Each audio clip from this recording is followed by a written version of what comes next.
Israel और फिलिस्तीन के बीच जंग जारी है। हमास के हमलों के बाद से इजराइल ने भी पलटवार किया है, लेकिन अब एक सवाल खड़ा हो जाता है कि आखिर इस युद्ध में किसकी जीत होगी। और जवाब सीधा सीधा, जिसके पास ज्यादा सैनिक होंगे, जिसके पास ज्यादा हथियार होंगी, जिसके पास अत्याधुनिक टेक्नोलॉजी होगी, इस युद्ध में जीत उसी की होगी। चलिए इस वीडियो में आपको बताते हैं कि आखिर इजराइल और हमास दोनों कितने ताकतवर हैं, दोनों के पास कितने सैनिक हैं और दोनों के पास हथियार कौन कौन से हैं, कितने अत्याधुनिक हैं और कौन से हथियार कितने खतरनाक हैं। चलिए आंकड़ों के जरिए आपको समझा देते हैं। इजराइल के पास अगर आर्मी की बात की जाए तो कुल सैनिकों की संख्या 6.46 लाख है, यानी 6,46,000 सैनिक इजराइल के पास हैं, जबकि हमास के पास 2,55,000। यानी सैनिकों के मामले में यहां इजराइल जो है वो हमास से आगे है, जबकि इजराइल के पास 1,73,000 जो है सैनिक वो एक्टिव हैं और हमास के पास 2,30,000 एक्टिव सैनिक हैं। यानी एक्टिव सैनिक जो है वो हमास के पास इजराइल के कंपेयर में ज्यादा है, लेकिन रिजर्व जो फोर्स है, रिजर्व फोर्स के मामले में इजराइल जो है वो हमास से काफी आगे है, क्योंकि हमास के पास कोई भी रिजर्व सैनिक नहीं है, जबकि इजराइल के पास 4,65,000 रिजर्व सैनिक हैं। यानी वो ऐसे सैनिक होते हैं जो रिजर्व हैं और जरूरत पड़ने पर जंगी मैदान में उतर जाते हैं, युद्ध के मैदान में आ जाते हैं और पूरे जो है वो युद्ध के नतीजे में भी काफी अपना असर दिखाते हैं। चलिए अब बात कर लेते हैं किसके पास कितने टैंक हैं, क्योंकि युद्ध के समय ये टैंक जो है वो काफी इंपॉर्टेंट होते हैं और यही डिसाइड करते हैं किसकी जीत होगी किसकी हार होगी, क्योंकि टैंक जो है वो बहुत ही घातक होते हैं और बहुत ज्यादा दूसरे विरोधियों को, अपने दुश्मन को काफी नुकसान पहुंचाते हैं। तो सबसे पहले साधारण तोपों की बात कर लेते हैं। इजराइल के पास 2,200 की संख्या है, जबकि हमास के पास 757। यानी तोपों के मामले में इजराइल हमास से काफी आगे है, जबकि IFV की बात कर लें वो 509 है और इजराइल के पास, हमास के पास 203 है। यानी IFV बेसिकली वो टैंक होते हैं, वो तोप होते हैं जिसको कोई सैनिक जो है वो संचालित करता है और निशाना टारगेट करके अपने लक्ष्य को जो है वो भेदता है। जबकि अगर बात कर ली जाए APC टैंक की, APC टैंक जो है वो इजराइल के पास 835 है, जबकि हमास के पास 2,132 है। यानी यहां जो है वो हमास के जो है पलड़ा वो भारी है। अब APC टैंक क्या होते हैं? APC टैंक बेसिकली युद्ध के समय बेहद ही काम आते हैं। इसमें सैनिकों के लिए राहत सामग्री और युद्ध के साजो सामान जो है वो पहुंचाए जाते हैं और इनका जो है रोल काफी अहम होता है, क्योंकि चाहे सैनिकों के लिए भोजन की बात कर ली जाए, पानी की बात कर ली जाए, दवा की बात कर ली जाए, क्योंकि वहां तो साधारण तरीके से आप पहुंचा नहीं सकते हैं। ऐसे में जो APC टैंक होते हैं वो ये किरदार अदा करते हैं। उसमें सैनिकों के लिए युद्ध सामग्री भी होती है, बंदूकें भी होती हैं, आप ये सारी चीजें जो है ले जा सकते हैं। साथ साथ इसमें जो भी एक सैनिक बैठा होता है वो अपने निशाने भी लगाता है और दुश्मन को ढेर भी करता है। MRAP टैंक की बात कर लेते हैं। MRAP टैंक जो है वो संख्या इजराइल की अगर बात कर ली जाए 526 है, जबकि हमास के पास 201 है। यानी यहां जो है वो इजराइल का जो पलड़ा है वो भारी है। हमास जो है MRAP टैंक के मामले में इजराइल से काफी पीछे है, उसके पास ये 201 है। अब ये कौन से टैंक होते हैं? MRAP बेसिकली युद्ध के दौरान जो है वो दुश्मन देश जो है वो माइंस बिछा देते हैं। तो ये वो टैंक होते हैं जो माइंस का पता लगाते हुए, माइंस को निष्क्रिय करते हुए आगे बढ़ते हैं। अगर माइंस का पता लग जाता है, माइंस को निष्क्रिय कर दिया जाता है तो सेना बढ़ने में आसानी होती है, और अगर माइंस का पता नहीं होता है तो ऐसी स्थिति में माइंस पे अगर किसी सैनिक के पांव पड़ते हैं या कोई नॉर्मल तोप है तो उसकी मौत होती है और उसको घाटा होता है। ऐसे में ये टैंक जो है युद्ध के समय बेहद ही अहम हो जाते हैं और इसकी संख्या जो है वो इजराइल के पास ज्यादा है, 526 है। चलिए अब बात कर लेते हैं तोप में कौन ताकतवर है, क्योंकि यहां से जो है वो गोले दूर बैठे सैनिक को निशाना बनाए, दुश्मन को निशाना बनाए। ऐसे में स्वचालित जो है तोपों की अगर बात कर ली जाए तो इजराइल के पास 650 हैं, हमास के पास 135 हैं। यानी स्वचालित तोपों के मामले में इसमें आप सीधा आप टारगेट फिक्स करते हैं, एक सैनिक उसमें गोला डालता है और वो अपने निशाने को, अपने लक्ष्य को भेद देता है।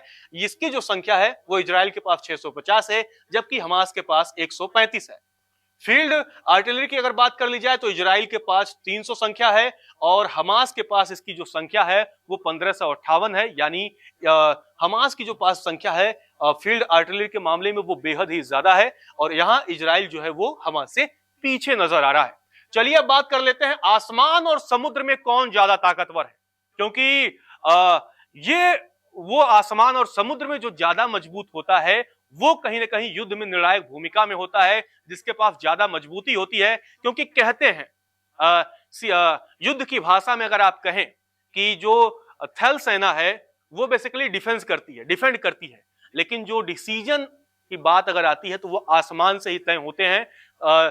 थल पे तो यानी जमीन पे तो युद्ध लड़ा जाता है, लेकिन आसमान से युद्ध जीता जाता है। ऐसी स्थिति में अगर बात कर ली जाए आसमान और समुद्र में कौन ज्यादा ताकतवर, तो जंगी हेलीकॉप्टर की अगर बात कर ली जाए तो 135 जंगी हेलीकॉप्टर इजराइल के पास हैं, जबकि हमास के पास ये संख्या 70 की है। यानी जंगी हेलीकॉप्टर के मामले में हमास के कंपेयर में, हमास की तुलना में इजराइल आगे है।